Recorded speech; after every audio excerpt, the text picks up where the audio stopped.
students, I am your Shashi ma'am. Here I bring for you an easy education system. Students, आज हम समझेंगे bank reconciliation statement मतलब bank समाधान विवरण। आज मैंने एक क्वेश्चन लिया है आपके लिए जिससे मैं आपको समझाऊंगी कि हम बैंक रिकन्सिलिएशन स्टेटमेंट आसान तरीके से कैसे बना सकते हैं। आप जानते हैं कि बैंक रिकन्सिलिएशन स्टेटमेंट में हमारे पास 4 तरीके के क्वेश्चंस आते हैं। वो क्वेश्चन क्या क्या होते हैं आपको समझना होगा। आपके पास होता है बैलेंस, आपके पास एक क्वेश्चन आता है बैलेंस एज पर कैश बुक। ठीक है, इसमें आपका जब बैलेंस एज पर कैश बुक होता है तो इसमें 2 तरीके से क्वेश्चंस आते हैं। एक होते हैं फेवरेबल बैलेंस, वो मैंने आपको शुरू की वीडियो में बताया था कि फेवरेबल बैलेंस क्या होता है और अनफेवरेबल क्या होता है। जब हम कैश बुक की बात कर रहे हैं तो फेवरेबल बैलेंस होगा जब हमारे पास कैश जो है वो सरप्लस है। ठीक है, और अनफेवरेबल बैलेंस कब होगा? जब हमारे एक्सपेंसेस ज़्यादा हैं और कैश हमारे पास नहीं है, नेगेटिव में है। ठीक है, तो बैलेंस एज पर कैश बुक में हमारे पास 2 तरीके के क्वेश्चंस आते हैं जिसमें कि फेवरेबल बैलेंस होता है, अनफेवरेबल बैलेंस होता है। इसी तरीके से हमारे पास बैलेंस एज पर पासबुक होता है जिसमें फिर हमारे पास 2 तरीके के क्वेश्चंस होते हैं, फेवरेबल बैलेंस और अनफेवरेबल बैलेंस। ठीक है, तो कुल मिलाकर हमारे पास बैंक रिकन्सिलिएशन स्टेटमेंट में कितने क्वेश्चंस हो गए? 4 टाइप के क्वेश्चंस हो गए। ठीक है, अब यहाँ पर आपको जो समझना है कि हम 4 टाइप के क्वेश्चंस करने के लिए हमें क्या याद रखना है। तो आपके लिए सबसे आसान तरीका मैं एक समझा रही हूँ जिससे आपको बहुत ईज़िली हमेशा याद रहेगा कि हमें क्या करना है। ठीक है, एक तरीका होता है, आपने कई बार बुक्स में देखा होगा कि इस तरीके से एक टेबल बनी होती है और बच्चे क्या करते हैं, ये याद करते हैं कि अगर ये वाली एंट्री होगी तो हमें यहाँ पर प्लस करना है, माइनस करना है, ऐसे इस तरीके से 4 होते हैं। ठीक है, तो 4 कॉलम आपको दिए होते हैं। तो अगर आपको ये याद इस तरीके से करना है तो यहाँ पर आपको सिर्फ ये 2 कॉलम याद करने हैं। जो हम तरीका यूज़ करेंगे, 2 तरीके होते हैं बैंक रिकन्सिलिएशन स्टेटमेंट बनाने के। तो सबसे आसान तरीका होता है आप इस तरीके से बनाएं बैंक रिकन्सिलिएशन स्टेटमेंट। ये मैंने बनाया हुआ है जहाँ पर आप यहाँ पर प्लस आइटम और माइनस आइटम लिखेंगे। अगर आप यहाँ प्लस आइटम और माइनस आइटम लिखेंगे और इसके अकॉर्डिंग क्वेश्चन करेंगे तो आपके लिए इजी होगा। ठीक है, दूसरा आपको क्या समझना है कि अगर आपको समझ में नहीं आता है कि कहाँ प्लस करना है कहाँ माइनस करना है, तो ये एंट्रीज़ यहाँ दी हुई हैं, हर बुक में मिलती हैं। तो वहाँ पर ये प्लस माइनस इस तरीके से बताया होता है कि अगर ये हमारे पास है check issued but not yet presented for payment, तो हम कैश बुक का बैलेंस होगा तो प्लस करेंगे, पासबुक का बैलेंस होगा तो माइनस करेंगे। ठीक है, ये सारी एंट्रीज़ के बारे में मैंने आपको अच्छे से पहले समझा दिया है पुरानी वीडियोस में, तो आप वहाँ जाकर देख सकते हैं। लेकिन मैं ये कहूँगी कि आप ये याद रखने की बजाय कि आप चेक इशूड है तो आप प्लस करेंगे, माइनस करेंगे, इसमें माइनस करेंगे, प्लस करेंगे, ये एक तरीके से क्या है कि डिपेंड करेगा आपकी याददाश्त के ऊपर। जब आप क्वेश्चन करने बैठेंगे अगर आप कहीं भी भूल गए कि यहाँ प्लस होना है कि माइनस होना है तो आपका क्वेश्चन गलत हो जाएगा। ठीक है, तो इससे अच्छा तरीका क्या है कि आप ये याद रखें, प्रैक्टिकली अच्छे से समझ लें कि हमें कहाँ प्लस करना है और कहाँ माइनस करना है। अगर आप ये समझ लेते हैं तो आपके लिए फिर इस टेबल को याद करना ज़रूरी नहीं होगा। ठीक है, तो वो आपको कैसे समझना है वो मैं आपको समझाती हूँ कि अगर हमें फेवरेबल बैलेंस दिया है, ठीक है, हम बैंक रिकन्सिलिएशन स्टेटमेंट इस तरीके से बनाएंगे। ये बनाएंगे हम, पहले क्या करेंगे, बैंक रिकन्सिलिएशन स्टेटमेंट जिस डेट का है वो particulars plus item minus item. ये मैंने क्वेश्चन करके रखा है जिससे कि टाइम ज़्यादा ना लगे, तो अभी आप इसको ना देखें, फ़िलहाल आपको ये सबसे पहले बनाना है, ये बनाना है, ठीक है। अब मान लीजिए हमें दिया हुआ है बैलेंस एज पर कैश बुक, ठीक है। बैलेंस एज पर कैश बुक है, अगर फेवरेबल बैलेंस है तो हमें प्लस में लिखना है, और अगर हमारे पास अनफेवरेबल बैलेंस है तो हमें इसको यहाँ से हटाकर यहाँ माइनस में लिख देना है। पहली चीज़ ये याद रखनी है आपको कि फेवरेबल बैलेंस है तो प्लस में लिखना है और अनफेवरेबल बैलेंस है तो माइनस में लिखना है। अब चाहे वो कैश बुक का बैलेंस हो या पासबुक का बैलेंस हो, ठीक है। अगर कैश बुक का बैलेंस है तो भी फेवरेबल बैलेंस प्लस में आएगा, पासबुक का बैलेंस है तो भी फेवरेबल बैलेंस प्लस में आएगा। तो आपको बेसिकली यहाँ पर क्या याद रखना है कि अगर हमारे पास फेवरेबल बैलेंस है तो वो हमें प्लस में लिखना है, और अगर अनफेवरेबल बैलेंस है तो वो हमें माइनस में लिखना है, चाहे वो कैश बुक का हो या पासबुक का हो, ठीक है। पहली चीज़ आपको ये याद रखनी है। दूसरा आपको क्या याद रखना है कि हमें अकॉर्डिंग टू क्वेश्चन ये समझना है कि हमने उसको कैश बुक में उसकी क्या एंट्री की थी या हमें क्या एंट्री अब करनी है, ठीक है।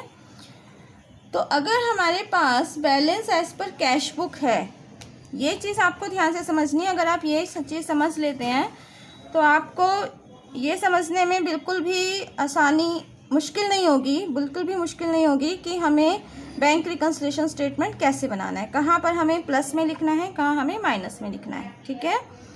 तो अगर हमारे पास कैश बुक का बैलेंस है, अब आपको ध्यान से समझना है, ये हमारे पास मान लीजिए कैश बुक का बैलेंस है और यहाँ पर हमारे पास पासबुक का, दोनों को एक साथ समझेंगे कि अगर हमारे पास कैश बुक का बैलेंस है तो हमें क्या करना है कि हमने जब कोई एंट्री हमारे पास आई है, जैसे मान लीजिए यहाँ लिखा है 2 cheques for ₹5,000 and ₹7,000 deposited in the month of December were not credited in the passbook till April 2013। इसका मतलब ये हुआ कि हमारे पास 2 चेक्स थे, 5,000 के और 7,000 के, जो हमने डिपॉजिट किए लेकिन वो अभी तक क्रेडिट नहीं हुए हमारे अकाउंट में, ठीक है।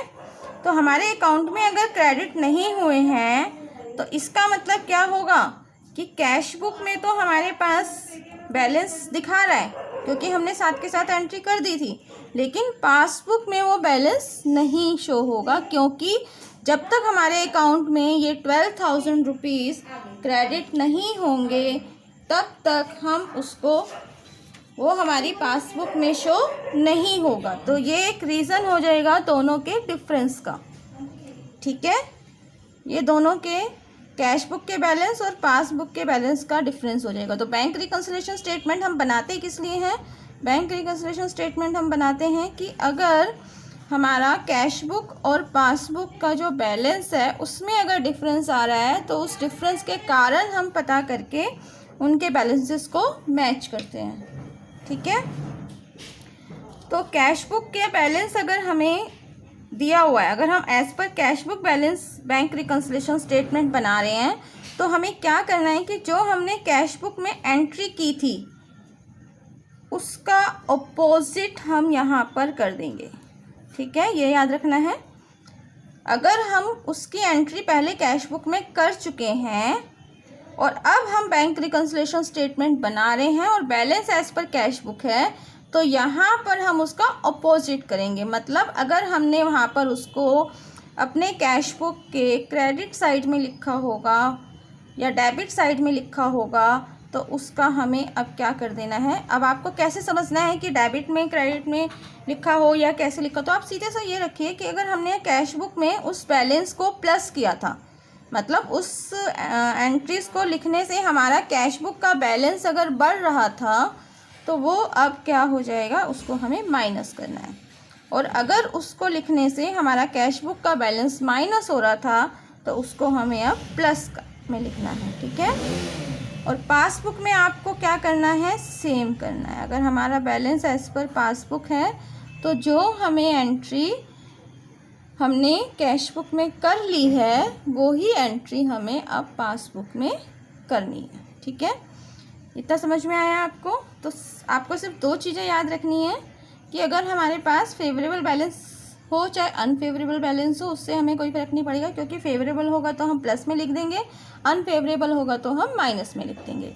लेकिन आपको ये समझना है कि अगर हमारे पास कैश बुक का बैलेंस है ऊपर, तो जो हमने कैश बुक में पहले किया है हम उसका अपोजिट कर देंगे। मतलब अगर हमने जो एंट्री की है, अगर उससे हमारा बैलेंस प्लस में जा रहा है तो अब उसको हम माइनस करेंगे, अगर बैलेंस माइनस में जा रहा था तो हम उसको प्लस कर देंगे। पासबुक में सेम करेंगे, पहली चीज़ हो गई। दूसरी, कुछ एंट्रीज ऐसी होती हैं जो हमने की ही नहीं है, ठीक है। तो जो हमने नहीं की है उसको कैसे करेंगे वो भी मैं आपको समझाती हूँ। तो सबसे पहले हम ये क्वेश्चन लेते हैं जिससे आपको साथ के साथ समझ में आएगा हमें करना क्या है। The cash book of a merchant showed a bank balance of ₹23,000 on 31st March 2013.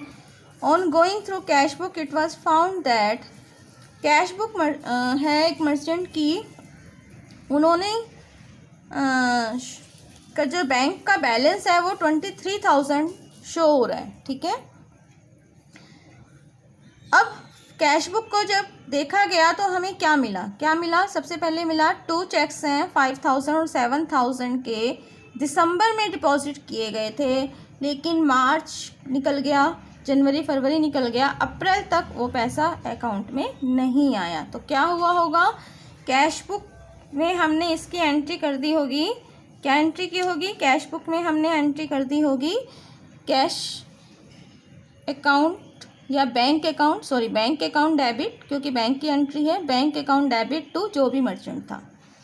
तो हमने इसको, ये 12,000 जो थे वो हमारे कैश बुक में क्या हो गए होंगे, कैश बुक के बैलेंस में ये प्लस हो गए। तो अब हमें कहाँ लिखना है, इसको माइनस में लिखना है। तो हम कैसे लिखेंगे, हम इस तरीके से लिखेंगे इसको, cheque deposited but not yet cleared. Cheque deposit हो गया लेकिन अभी तक क्लियर नहीं हुआ, और वो हम कहाँ लिखेंगे, माइनस में लिखेंगे, क्योंकि हमने इसको कैश बुक में पहले प्लस में कर दिया है, ठीक है। ये समझ में आया आपको। 12,000 लिखेंगे, 2 चेक थे, दोनों को हम ऐड कर देंगे, 7,000 प्लस 5,000, ठीक है। तो कितना आया, 12,000। अभी एक आसान क्वेश्चन लिया है मैंने, धीरे धीरे हम इस टफ क्वेश्चन पर चलेंगे। उसके बाद हमारे पास है 3 cheques of ₹6,000, ₹8,000 and ₹12,000 issued on December 28 were not presented for payment till April. इसका मतलब क्या हुआ कि हमने चेक इशू किए, मतलब जो भी कंपनी है उसने चेक इशू किए, कितने के, 8,000 के, 8,000 के, 6,000 के और 12,000 के, ठीक है। तो टोटल अमाउंट कितनी हो गई, 26,000। हमने अगर इशू किए हैं तो हमने अपने कैश बुक से 26,000 का ये बैलेंस माइनस कर दिया होगा, है ना। जब भी हम चेक इशू करेंगे तो हम अपनी कैश बुक में एंट्री कर देते हैं साथ के साथ, और वहाँ से ये बैलेंस हमारा माइनस हो गया 26,000 का। तो अब हमें क्या करना है, अब हमें इसको प्लस में लिखना है, माइनस में कर दिया था तो अब हमें क्या करना है, प्लस में लिखना है। किस तरीके से लिखेंगे, check issued but not presented for payment. इसका मतलब हमने चेक इशू कर दिया लेकिन अभी तक हमारे पास पेमेंट के लिए नहीं आया, तो हम इसको यहाँ कहाँ लिख देंगे, प्लस में लिख देंगे। तो अब आपको समझ में आ रहा है कि इसके लिए हमें वो टेबल याद करने की ज़रूरत नहीं है कि कहाँ पर हमें प्लस करना है, कहाँ माइनस करना है, फिर सिर्फ छोटी सी चीज़ ध्यान में रखनी है, ठीक है। अब जैसे बैंक हमें कुछ इंटरेस्ट देता है या हमसे इंटरेस्ट चार्ज करता है या बैंक के कुछ चार्जेस होते हैं, तो वह एंट्री कैसे होंगी। In addition to it, bank had credited the merchant for ₹125 as interest. यहाँ पर बैंक ने मर्चेंट के अकाउंट में 125 रुपये क्या किए हैं, क्रेडिट किए हैं। तो मैंने आपको पुरानी क्लासेस में बताया है कि जब बैंक क्रेडिट करता है तो इसका मतलब हमारे अकाउंट में पैसा आता है, प्लस हुआ। And had debited him for ₹100 और एज ए बैंक चार्जेस उन्होंने हमसे 100 रुपये लिए, ठीक है। Which were not corresponding entries in cash book, which there were not, मतलब ये एंट्रीज हमारी कैश बुक में नहीं है। तो इसका मतलब क्या हुआ कि ये एंट्रीज हमने की ही नहीं है अभी तक।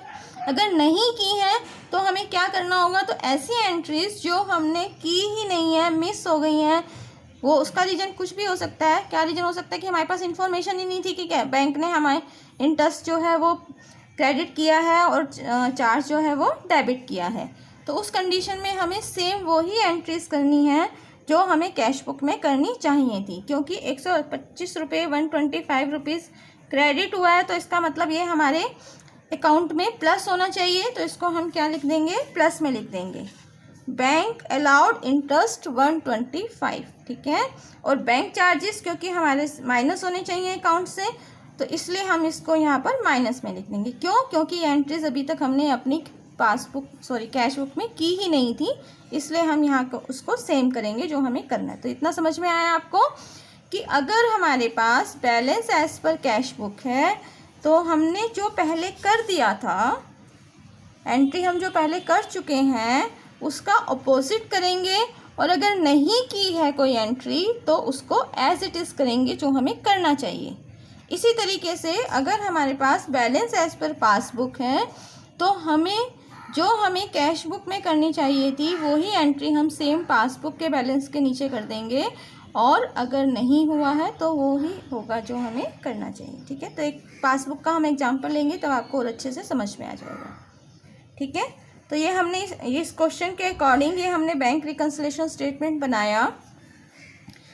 ये आप देख रहे होंगे, आपको समझ में आ रहा है, ठीक है। सबसे पहले बैलेंस एज पर कैश बुक हमने, क्योंकि फेवरेबल बैलेंस था तो 23,000 प्लस में लिखा, ये माइनस में आया। हम इसके बाद क्या करेंगे, यहाँ तक ये पूरा हम प्लस कर देंगे। 23,000 प्लस 26,000 प्लस 125, ये सारा प्लस करके हम क्या करेंगे, उसमें से 12,100 इतना माइनस कर देंगे, ठीक है। तो हमारे पास जो बैलेंस आएगा, बैलेंस एज पर पासबुक कितना आया, 37,025, ठीक है। इतना समझ में आया आपको। जैसे जैसे हम इस क्लासेस में आगे चलेंगे और हम क्वेश्चन लेंगे तो और आपको और अच्छे से समझ में आ जाएगा कि बैंक रिकन्सिलिएशन स्टेटमेंट मुश्किल नहीं है, आसान है, हम इजीली उसको बना सकते हैं, ठीक है। तो उम्मीद करती हूँ आपको समझ में आया होगा। Thanks a lot.